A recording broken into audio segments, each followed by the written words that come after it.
Bueno, yo soy Valentina Quintero y yo estoy empeñada en mostrarle Venezuela a los venezolanos desde hace muchísimos años con el único objetivo de crear sentido de arraigo, de que los venezolanos se enamoren desbarrancadamente de Venezuela para que la quieran, para que la defiendan, para que se queden aquí sembrados.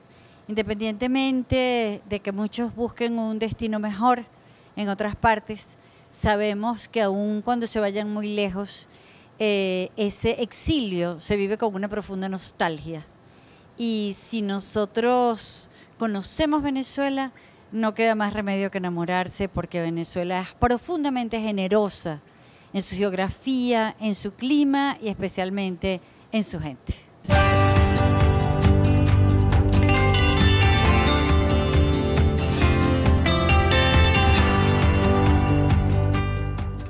Yo estudié toda la vida en el San José de Tarbes y nunca me cansaré de agradecerle a mi mamá que esa haya sido su decisión, que entráramos en ese colegio, que era donde había estudiado mi abuela, su mamá. Y yo recuerdo a mi abuela siempre tan perfecta, ¿sabes? Además, correcta, emperifollada, siempre culta y con un moño bellísimo. Y yo decía, bueno, eso tiene que haber sido por el San José de Tarbes. Y cuando nosotros empezamos a estudiar allí, estudiamos en el San José de Tarbes de los Teques, que era un colegio pequeñito. Y yo recuerdo que estuvimos ahí solamente como 2 años y después entramos al San José de Tarbes de la Florida. No, al del Paraíso. Entramos al San José de Tarbes del Paraíso. El asombro nuestro con aquel colegio, con aquella inmensidad de espacio, con aquellos salones, con aquellos corredores. Y te puedo decir que las hermanas del San José de Tarbes nos marcaron para siempre. Nos marcaron en la... Es que se me aguan los ojos. Nos marcaron en la rectitud, en los valores, en la disciplina, en la constancia. Y hubo una cosa maravillosa que fue la ortografía, la redacción. Cometer un error de ortografía era de verdad una ignominia, era una falta gravísima, o sea, sentías una vergüenza de cometer un error de ortografía, a tal punto que ahorita yo veo un error de ortografía y, o sea, a lo mejor yo no sé cuál es el error, pero me salta, yo sé que hay una cosa allí que está choreta, que me molesta, que es como que te dieran una bofetada, un error de ortografía. Y esa cosa del lenguaje, ¿sabes? Del lenguaje correcto, del valor por el idioma. Y claro, eso además de lo que nos enseñaron en el colegio, yo me acuerdo que mi abuelo, que era de la Academia de la Lengua, cuando nosotros nos casamos, el regalo fue el diccionario de la Real Academia de la Lengua. Entonces es una cosa como que el lenguaje entre las monjitas del San José de Tarbes y la educación en la casa de mi familia, para mi abuelo también, que no supiéramos una palabra. O sea, ¿cómo no van a saber el significado de una palabra? Búscalo en el diccionario. Mi mamá nos hacía que nos aprendiéramos como 5 palabras todas las semanas, que las buscáramos en el diccionario y que las empezáramos a utilizar. Pero sí, definitivamente las monjas del San José de Tarbes nos marcaron para siempre, y yo ahorita estoy aquí hablando con ustedes y yo sé que toda esta manera de utilizar el lenguaje tiene que ver con las hermanas de San José de Tarbes, tiene que ver con la escuela primaria, tiene que ver con enseñarnos a expresarnos correctamente y a hacer uso de la riqueza de este lenguaje.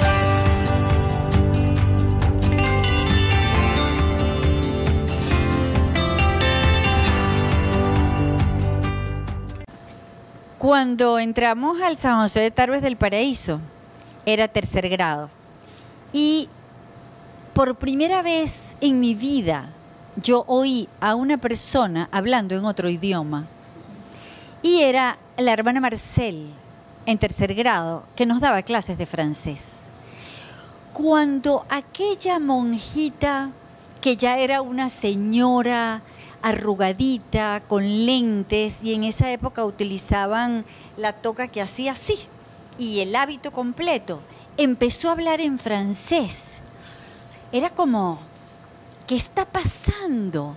Era como si fuera una película, y aquella cosa gutural con las R's del francés tan perfectas. Y yo decía, yo necesito poder hablar así, porque además me parecía, aún con esa edad, tan romántico, tan una cosa así, ¿cómo nadie puede hablar una cosa así de bonita? Era como para que arrancara a cantar. Eso nunca se me va a olvidar.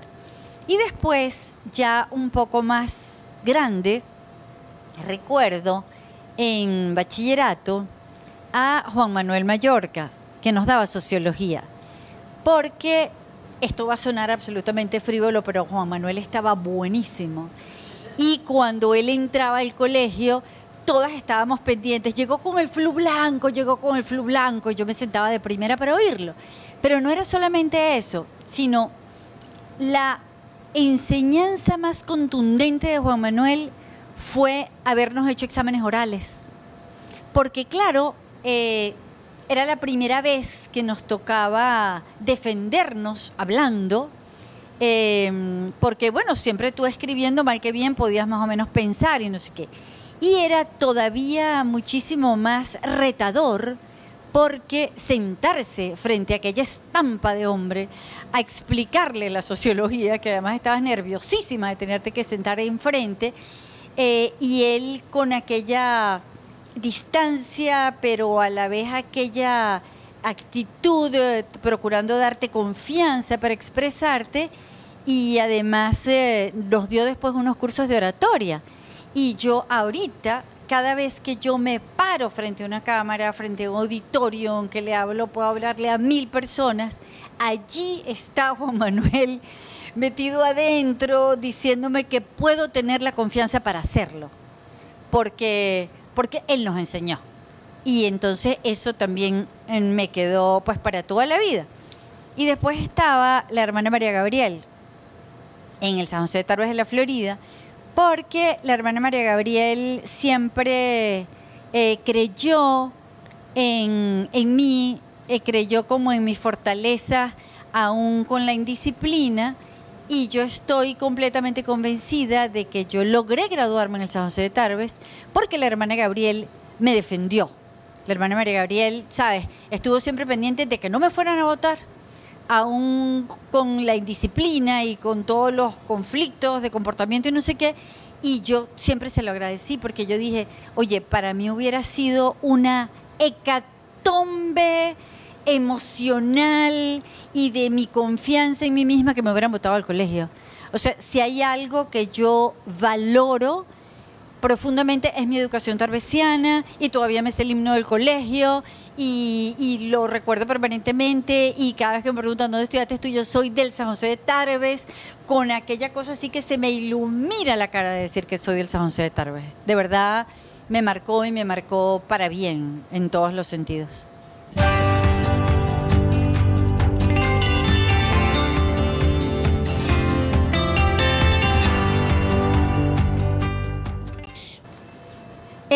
Estamos aprendiendo a diario, y a mí me sorprende cada vez que ando por ahí por esos viajes, y no solamente que me sorprende, sino que me subyuga lo que aprendo de la gente más humilde.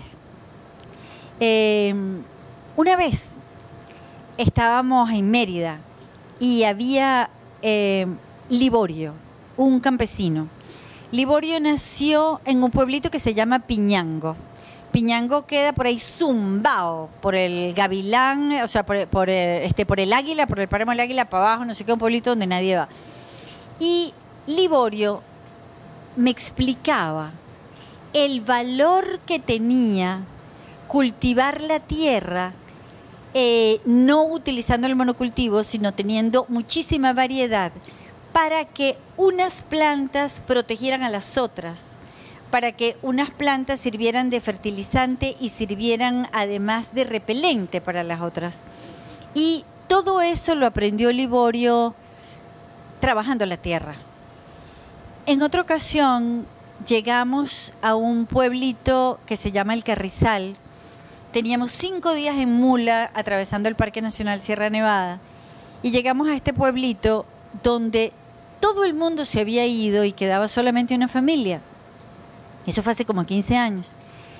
Y la señora se llamaba Flor de María Guerrero. Y yo le pregunté a Flor de María por qué ella se había quedado allí. Si todo el mundo se había ido y solamente quedaba esa familia. No había nadie ni en la iglesia, ni en la escuela, ni en las calles, ni en ninguna parte.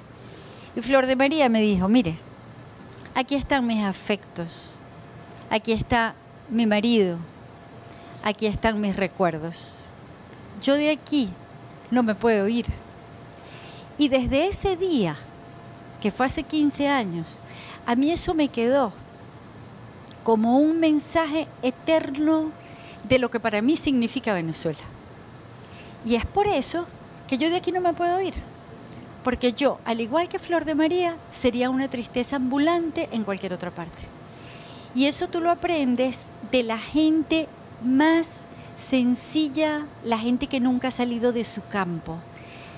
Yo aprendo en todos los viajes conversando con la gente. Y por eso yo estoy convencida de que a donde sea que vayas, tienes que hablar con quien te encuentres. Porque de ellos es de quienes más vas a aprender. Todo el tiempo, en un autobús, en un avión, en un campo, subiéndote en una mula, en un peñero, montando caballo, arreando ganado. Esa es la gente que nos enseña.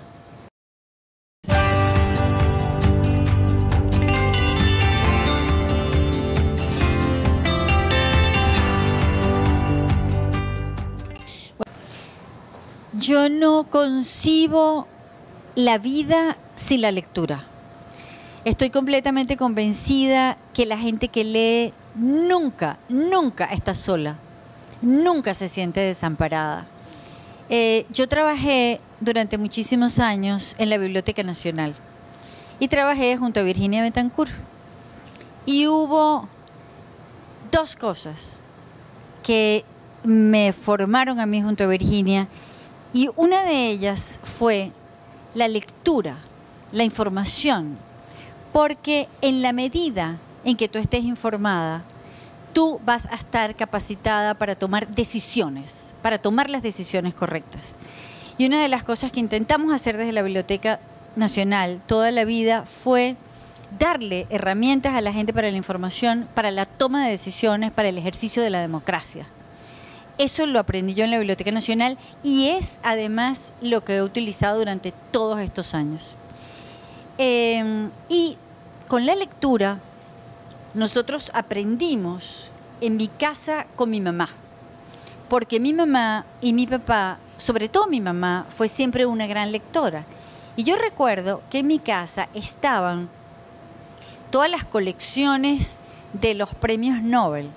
Entonces, cuando nosotros éramos unas muchachitas, nosotras empezamos a leer a Tolstoy, y también leímos todos esos novelistas rusos de los premios Nobel, que además siempre eran unas cosas muy trágicas.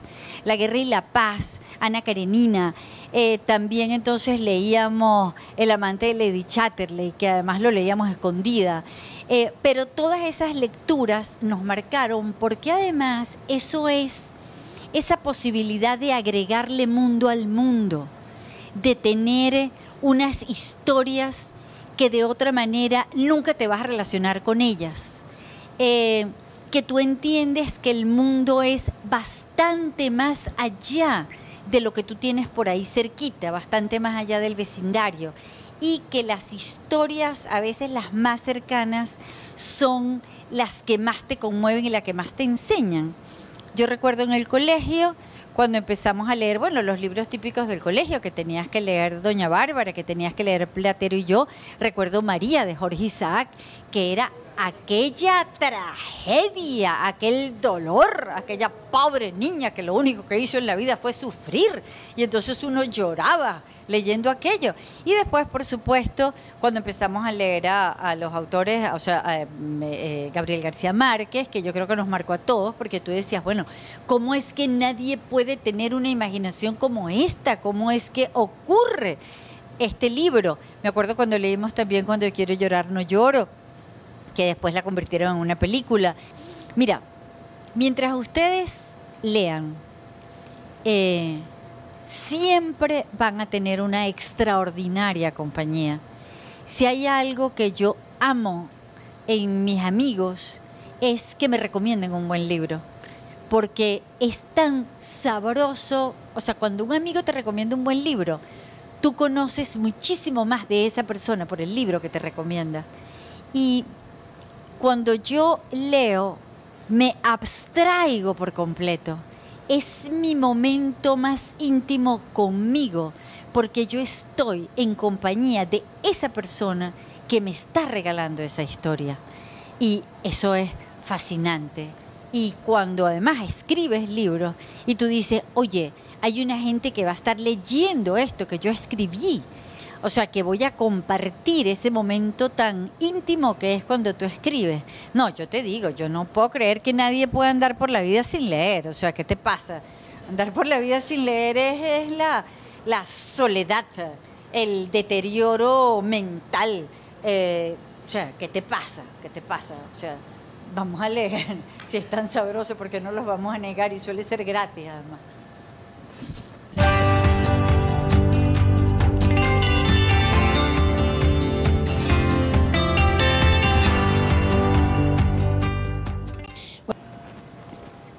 Los maestros marcan nuestra vida para siempre.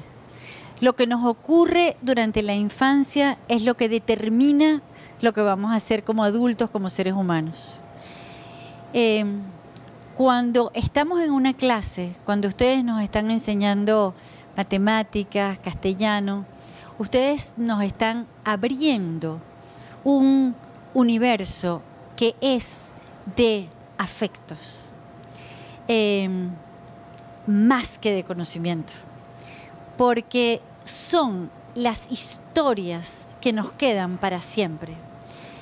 Los maestros tendrían que ser, y deben ser, y son, para quienes así lo apreciamos, los personajes más importantes de nuestra vida, porque gracias a ustedes nos convertimos en lo que somos.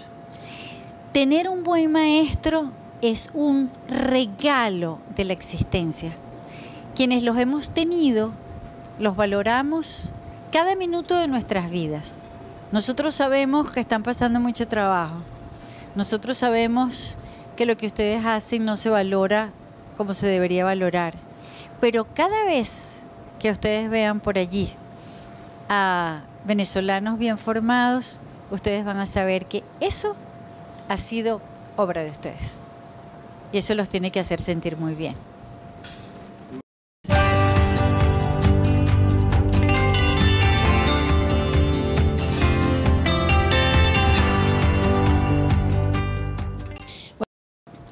El conocimiento. Ok, ya va. Ahorita, si hay algo que sobra, es buscar maneras para estar informados. Porque, bueno, las plataformas digitales son insólitas. Antes, si tú querías saber cualquier cosa, te metías en la enciclopedia Barça y eran un montón de tomos. Ahorita tú pones solamente una palabra en internet y ahí te sale toda la explicación.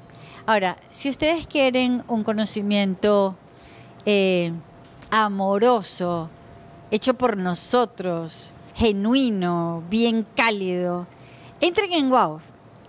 Allí hemos hecho una plataforma que se parece a nosotros, que se parece a nuestro lenguaje, a nuestros sentimientos, a nuestro clima, a nuestros colores, a nuestra cultura.